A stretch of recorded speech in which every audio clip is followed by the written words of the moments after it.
Welcome to Fortt Knox, live here at the NASDAQ market site in New York's Times Square. I am Jon Fortt of CNBC, and here today with me, I've got Ron Shaich, founder of Panera. So thank you. This is a special Fortt Knox episode. Not only are we live, but this is also going to be part of the weekly podcast, this episode. In a couple weeks. Great. We'll have that coming out. Next up on the Fortt Knox podcast is Adena Friedman, the CEO of NASDAQ, who joined us just a few days ago. So, Ron, there's so much I want to cover with you, but I want to start off as a Panera customer. Yeah.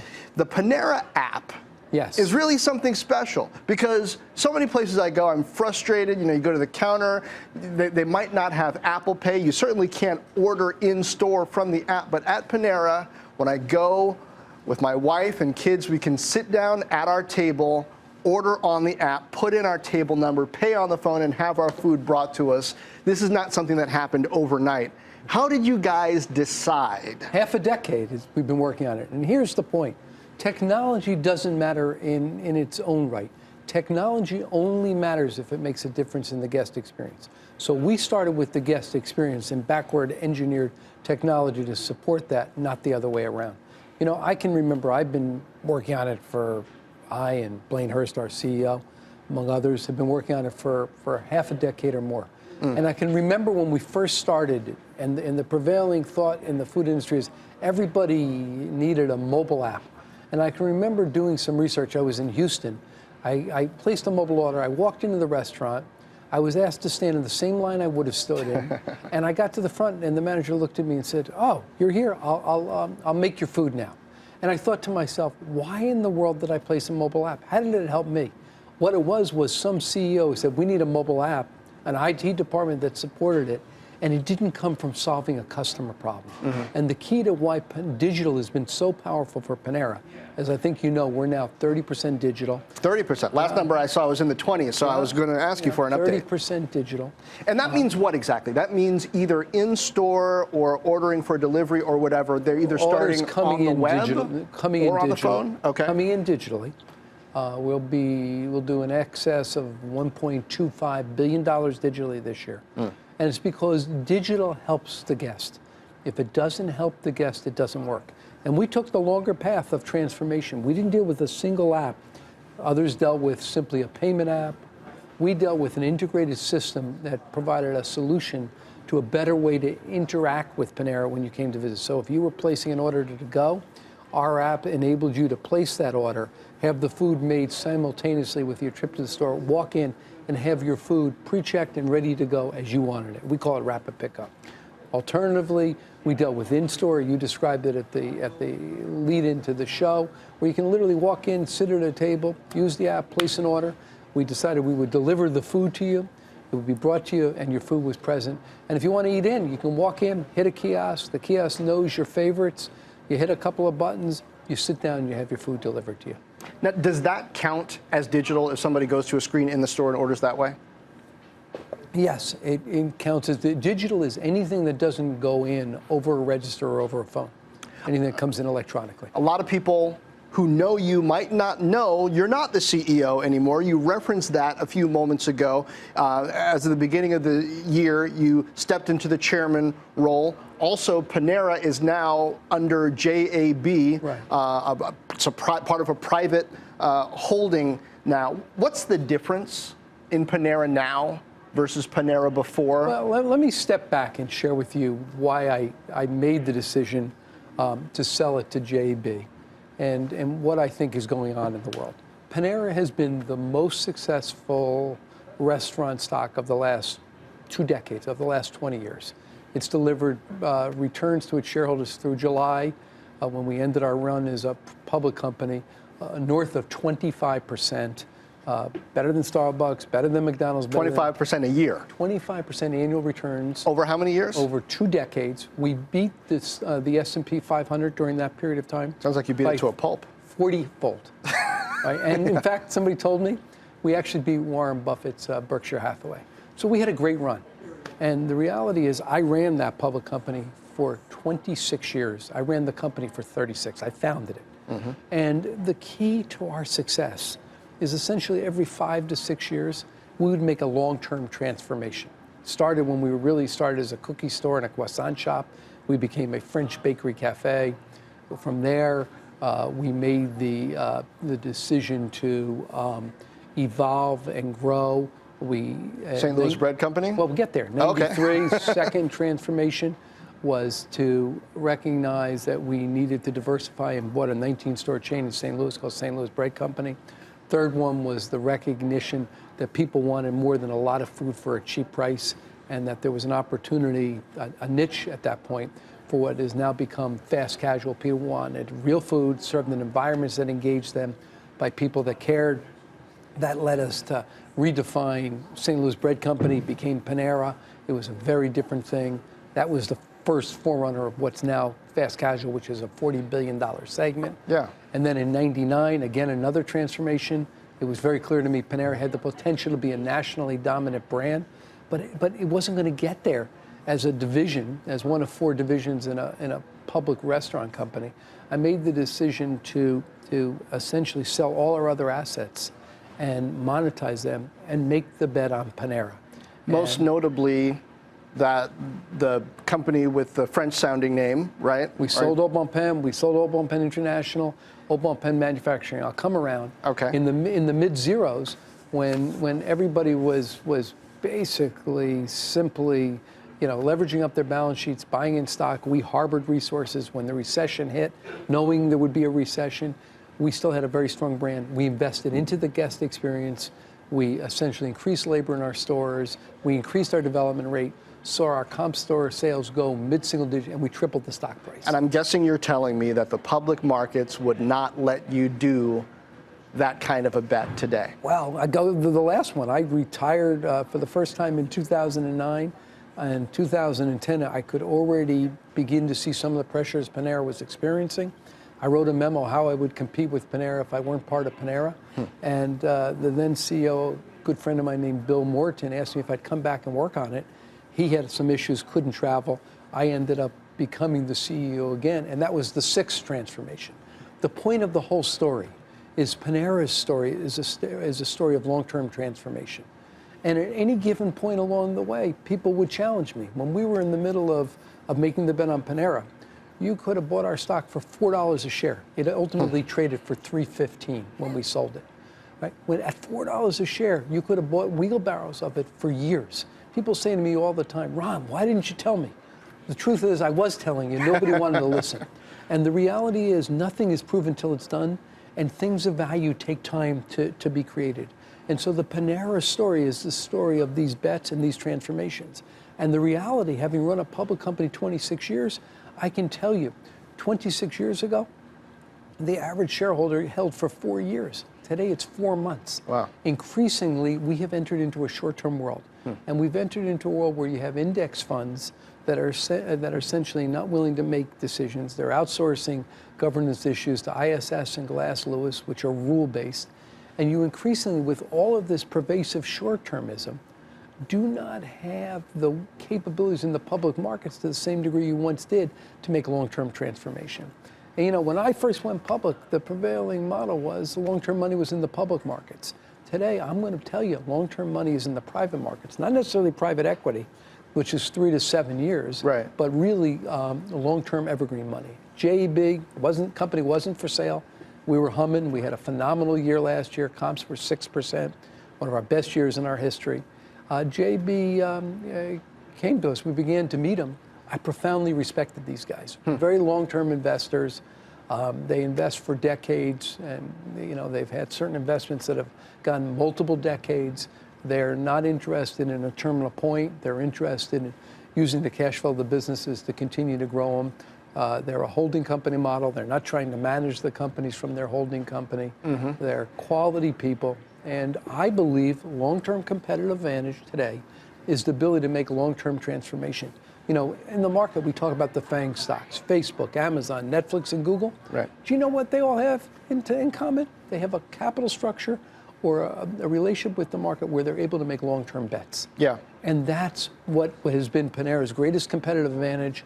And understanding that I'm 64, I won't be with it forever. I voted 17% of the stock, but I won't be able to. Even with our track record, we had activists twice. I don't think that's necessarily productive. This sort of short-term focus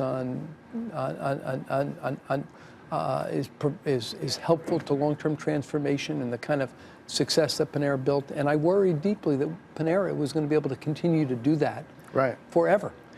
Well, I want to get back to some of those market issues, but I also want to touch on a few other things.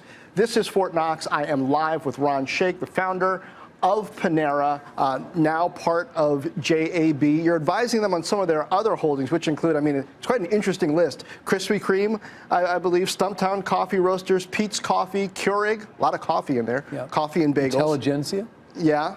And we are live on Twitter, Facebook, YouTube, Apple TV, Amazon, and this is also the Fortt Knox podcast. So I want to talk to you about a long-term bet on workers. Since there have been these tax law changes, a number of companies have been announcing these $1,000 bonuses. Some have been announcing increases in wages or shifts in benefits.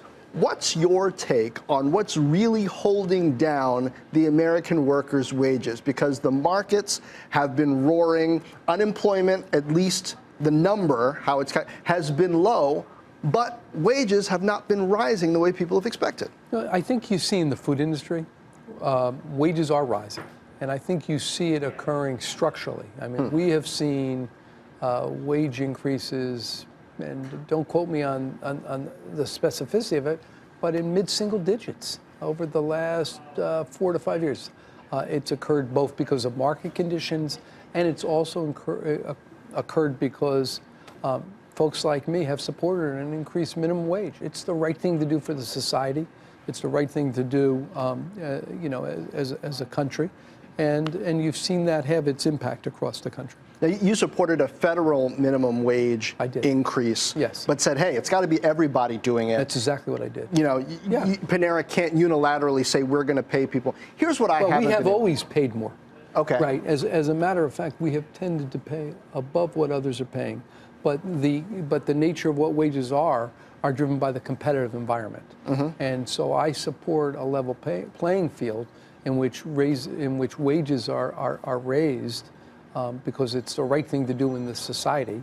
When I have conversations about the minimum wage with people, the argument is often, hey, if we raise the minimum wage, or if restaurant X is forced to pay employees more, well then the busboys will have to go away. They'll have to get rid of these.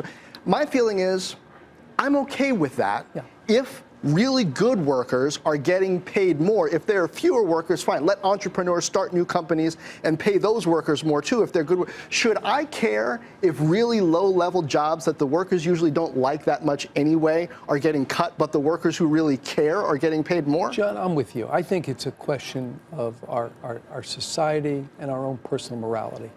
I think it's just deeply problematic when you have individuals who are working full-time, unable to live above the poverty line, unable to have medical care, unable to live a life and live the American dream. It's wrong, and I think those are not the jobs we necessarily want. And I think that, like you, I'm fine if those become automated, if they move into a different direction. And I think that we, as a society, do better with higher compensated positions. So paint me a picture, especially in a world where we've got. I'm going to show you. You're on your phone. How can I paint you a picture? Because I'm pulling up the Panera app. That's why I'm on my phone. I want to show you that I really do have the Panera app here. Now, let me ask you a question. Yes. Are you a member of the rewards program? And I can check. I believe I am. Let me see. Let me tap rewards there. See? John. You're in. Yeah? Yeah, absolutely. I'm legit. 30 million Americans are members of the Panera Reward Program. Now, I even have a regular order that I can tap in here. But in a world where we have these, which arguably makes the cashier a less essential role within a store, paint a vision of how does an innovative entrepreneur get there to where the workers, the human workers, do have higher value, are perhaps being paid more, enjoy their work more in a store? Well, I think here was the judgment we made. And very, very simply, we have probably the highest digital rate of any restaurant company in America at this rate, pushing 30%. Aside from maybe the pizza guys. Yes, aside from the pizza guys, they're running 50%, but they're using it essentially as their ordering device coming in place of the phones. Yeah. Right, so very high digital rates. What we felt is that some of our existing employees, our cashiers, were just extensions of the cash register. And just imagine, you walk in, you go to place an order, it's got to go from your brain through your mouth into somebody else's ears, through their brain, into their fingers. It's not a very efficient system. And what we did is we actually introduced digital, we introduced kiosks, and despite all those folks that said what we were doing was doing it to cut the labor, our labor went up. We actually took it because we took that labor and we then put it into production in the kitchen. We put it into higher value, into higher value work that actually delivered a better experience to the guest, delivering it to the table. And so our labor costs went up at the same time that we were introducing all this technology because we transferred labor from low productivity, low value added, low warmth endeavors like taking an order into much higher warmth like actually relating to you and bringing you your food. So what are the metrics that you watch to gauge the success of that tech transformation? Is it in loyalty, return visits, the size of the ticket? Loyalty, return visits, and size of the ticket. How do you know all this, John? You're doing your homework here. You've been inside our organization. These are the core things. I cover buddy. business. I like to pay attention. You're doing good. All right, thanks. Those are the key things. And if it doesn't, here's my point, the way we Because started. reordering, I didn't used to reorder. It was like I went to the cash register, I stood there, dealt with the kids wanting to sit. I sat down, hey, what you get is what you get. You want something else, maybe we'll grab a cookie on the way out the door, but it depends if you're good. But when I got the app. Customize very easily. Yeah, when I got the app, it's like, oh, you want a little extra of that? Oh, I forgot this. I'll just order it right now and somebody will bring it to the table. I know my ticket got there. The problem I have is my daughter who knows her favorites, knows her app, 3 buttons, and she's already made the commitment for me on my credit card, and we're at the Panera for her smoothie. Yeah. Well, at least it's ending up in your pocket on the other end. One way or the other. 17% of it, right? Yes. Is this environment one where we're going to see the benefits increase for workers as well? Because the pay is one thing, but healthcare costs are difficult. And I've got another question that I see a lot of questions about. These are big questions. On Glassdoor, for example. Yeah. Why is it that we've got so many workers who are part-time who want more hours, but so many companies are hiring more part-time workers? Yeah. Okay, so let's take each piece of it.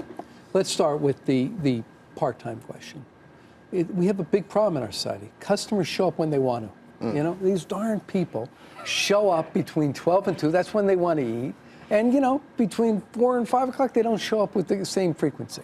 So one of the challenges in dynamic businesses that are trying to flex for the guest is how it allocates its labor. Part-time tends to work better than full-time in trying to fill in businesses that have very differentiated peaks and valleys. You don't want to pay somebody 9 to 5 if people are coming in at 9 to 11 and 3 to 5. Or how about 5 to 9?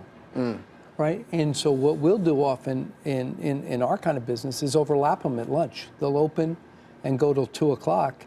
That will be one shift, and another shift will come in at 11, shall we say, and run till 9.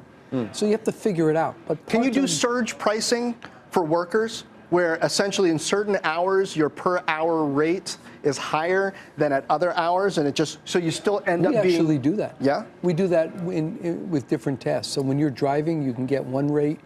When you're in the cafe, you get a different rate. Now, it depends on the state legislation, the wage and hour laws, but we try to actually use wages to encourage the kind of presence and attendance that we want and when. Right? We'd rather have, I'd rather pay people more money, not less. Why? Because I'd rather have a stable workforce. I'd rather have a workforce that we can train. I'd rather have a workforce that's going to remain with us. I'd rather have a workforce that brings humanity to what they do. And, I can't tell you how many times I've gone into fast food places. Right. And I walk You still do that? You go into fast food? I do on occasion. My body is a temple, but my intestines have been known to sometimes, let's just say, see something else come through them.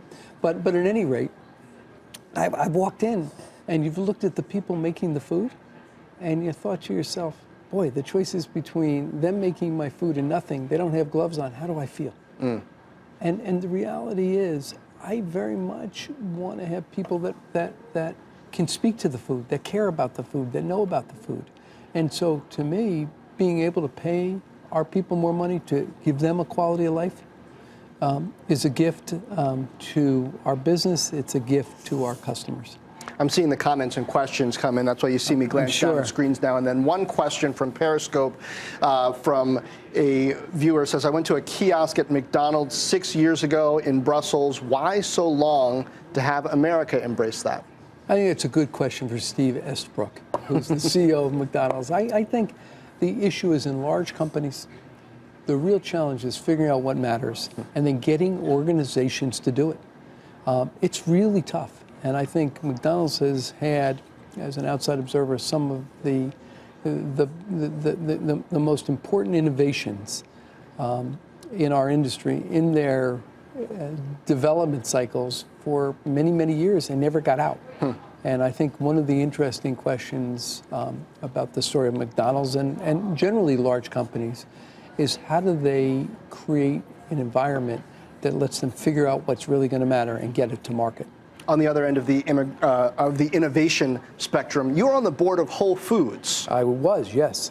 What did you think when Amazon made its approach to buy out Whole Foods? Well, I was part of that. I think that the John Mackey, a very dear friend, an amazing entrepreneur and business builder, I think that they were under intense pressure from activists. I think that the environment had changed, that you had Walmart and Target coming into organics, you had Aldi and Lidl coming in. There was going to be increasing price pressure. There needed to be significant investment in technology to adjust. And I think with activists at the door, there wasn't the room, quite frankly, for them to take a long-term approach and deal with where they'd like to have taken their prices to compete. So is this JAB Panera all over again? It's JAB Panera. Well, very similarly, in the sense that we live in a world, right, where Amazon, what is Amazon doing that Whole Foods wasn't going to do? They're doing the same thing, lowering the prices to compete, and they're bringing technology to bear. But they've got air cover from the cloud, have air cover from the retail business. That's exactly my point. You're a good student of this. The key difference is the nature of that capital structure that gives them the room. And here's the point. The ability to do long-term transformation, which Panera got started on early and was able to do, and to push off the activists that attacked us along the way, was something that Whole Foods didn't have the capability of doing. And we'll never know whether shareholders and long-term shareholders would have been better served or not in the hands of Whole Foods and where it was headed versus selling to Amazon. We'll never know the answer to it. But you seem to have a pretty good... Well, I think that clearly what ended up happening is that hand was pushed by the fact that activists were involved, and there wasn't the room to find out the answer to that question. Amazon Go stores. You like the idea? I think it's going to be fascinating. I think it's going to make a huge difference in the world. I think it's going to change retail. I think we all know that retail is going to increasingly move into simply a way to move product with lower and lower labor component or into an experience. And, we think for folks like Panera, it's very good because we're moving increasingly towards an experience-based retail concept and away from simply a commodity. At least in the beginning, they're not going to do things like take food stamps, right? I don't know that, but well, I'll they take don't. you. They don't Okay. in the beginning, at least in this beta test. What happens in all of this technology transformation to the least of these, to the folks who don't have access perhaps to the latest technology or to credit cards, to the things that make the new conveniences convenient? Yeah, I don't think you need me to answer that. I think you've answered that already. I think the reality is if the world changes and you can't be present in that changing world, you lose. I mean, that is a fundamental question, and I think one of the issues we as a society have to keep asking is how we feel about that and what matters in our society and what doesn't. You did this Panera Cares experiment that you still got going, I believe. Is it 5 locations, 6? We opened 5. We have one of them operating right now. One operating right now. We served what happened? 2. It's been great. We served... Then why aren't there more? I mean, it seems like there must have been... No. Here's the deal. Okay. So we opened our first one 7 years ago. These are cafes in which we had no set prices. You came in and you put what you knew what the value was, and you put what you could afford into the donation bin. Some people paid more, some less. The reality is people, on average, over millions of meals, left 85 cents on the dollar. And this worked fine while we were in the stores that we were in. When we ended up running up against a lease that was ending and rents were going up significantly, or we had been in this store and it needed significant capital investment, that's a time that it was time to pull out. And I would say to you, for me personally, I thought it was so powerfully, I did it myself, and I thought it was so personally gratifying. I found it fascinating. It was a study in humanity. And the reality is most people are fundamentally good. You know, and most did you come away from it feeling that? I absolutely did. And you'd be amazed. You'd see people walk in, you thought they had nothing. You'd make that judgment in your mind, and they would leave 20 bucks in the donation bin. And you'd see somebody come in and say, oh, I'll have 2 smoothies, and by the way, put this on my dad's credit card. Give me $2. Put down $2 on it. And you just want to grab them across the, jump across the counter and go, hey, buddy, what are you doing here? Is that really how you want to live your life? You know, but the reality is, on some, people do the right thing. I think that one of the things that I personally came to conclude is we served in those cafes over millions of meals, some people very intensely. So there were many people who became regulars there, and we were really able to help them. I also think that we ultimately concluded for our foundation, we're better able to help more people more broadly by donating to organizations like Feeding America than we are simply running this cafe. But anybody who said it didn't work, you know, didn't know or doesn't understand the data. One of the first guests on the Fortt Knox podcast, Diana Aviv of Feeding America, so the longtime listeners will be familiar with that organization and the work that it does. What are you doing advising at JAB? I mean, yeah, you know, JAB tends not to talk very publicly about their activities. They're a holding company. So it's basically inappropriate for me to comment on JAB. So you can't tell me, like, the future of the Krispy Kreme donut? I can't tell you the future of the Krispy Kreme donut. I can't tell you whether they're going to buy this or that. Those are questions that are going to have to remain for the doing. How have you managed to have all this growth in momentum, selling carbs in an environment where it seems like the culture has turned against carbs? Well, let's go back to Atkins. That was the height of the anti-carb movement, right? That was crazy. And, you know, I never did that. You never did. Good for you. But you know, well, let me comment in general, and I'll tell you the Atkins story. So the reality is, you know, it's like everything else. People have come to understand, right? There are good carbs and bad carbs. You want whole grains. You don't want carbs with no nutritional value, processed carbs. There's good fats and bad fats. You don't want saturated fats. You want polyunsaturated fat. There's good proteins and bad proteins. And so people, I think, understand that. During the years of Atkins, I would say it brought down our comps slightly, but people, I would walk into a cafe and I'd be all worried it's Atkins, and people would be saying to me on the street on CNBC, you know, why don't you take Panera, why don't you take bread out of your name? And, you know, and I'd walk into the cafe, and that's where I learned most things, and I walk up to a customer and say, what are you doing here? It's the middle, you know, of the Atkins. They said, oh, no, I came here, I love your salads. And consumers understood they could eat around how they wanted to eat within a Panera. We've offered lots of optionality, and so I think that for us, the whole anti-carb movement really didn't amount to a hill of beans.